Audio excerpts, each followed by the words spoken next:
రాష్ట్ర వ్యాప్తంగా పెండింగ్లో ఉన్న ఫీజు రియంబర్స్మెంట్ స్కాలర్షిప్ బకాయిల్ని ఏదైతే 6,400 కోట్ల రూపాయలు ఉన్నాయో వాటిని విడుదల చేయాలని చెప్పని ఆల్ ఇండియా స్టూడెంట్ ఫెడరేషన్గా జూలై 4 నుంచి 10 వరకు రాష్ట్ర వ్యాప్తంగా ఆందోళన కార్యక్రమాలు, అదేవిధంగా జూలై 11వ తేదీన రాష్ట్ర వ్యాప్తంగా 26 జిల్లాల్లో కలెక్టరేట్ల ఎదుట పెద్ద ఎత్తున విద్యార్థులతో కూటమి ప్రభుత్వానికి వ్యతిరేకంగా నిరసన చేపట్టడం జరిగింది.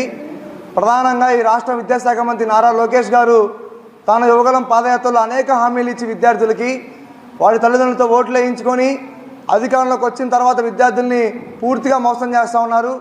ఈరోజు మేము స్పష్టంగా తెలియజేస్తా ఉన్నాం ఏఐఎస్ఎఫ్గా నారా లోకేష్ గారికి. నారా లోకేష్ గారు ఏఐఎస్ఎఫ్గా మేము విద్యార్థుల పక్షాన మీ తండ్రిగా హెరిటేజ్ కంపెనీలో వాటా అడగడం లేదు. మేము అడుగుతుంది మీరు చెప్పినటువంటి ఫీజు రియంబర్స్మెంట్ స్కాలర్షిప్ బకాయి విడుదల కొరకే అడుగుతూ ఉన్నాం.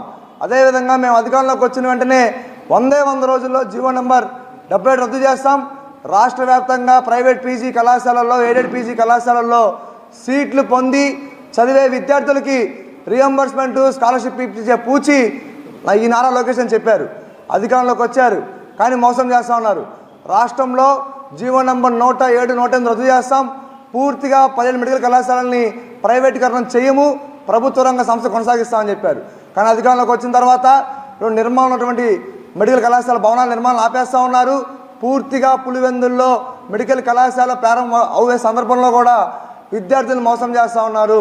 నారా లోకేష్ గారి వల్ల ఈ రాష్ట్రంలో నీట్ రాసి సీట్లు పొందిన విద్యార్థులకి రాష్ట్రంలో ర్యాంకులు వచ్చినా కూడా సీట్లు లేక పూర్తిగా రోడ్ల మీద తిరుగుతూ ఉన్నారు.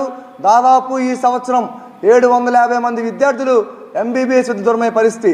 కాబట్టి నారా లోకేష్ అడుగుతూ ఉన్నాం, ఒక్క సంతకం పెట్టడానికి ఎందుకు ఇంత సంతోషిస్తున్నారని చెప్పని ఏఐఎస్ఎఫ్గా ప్రశ్నిస్తూ ఉన్నాం.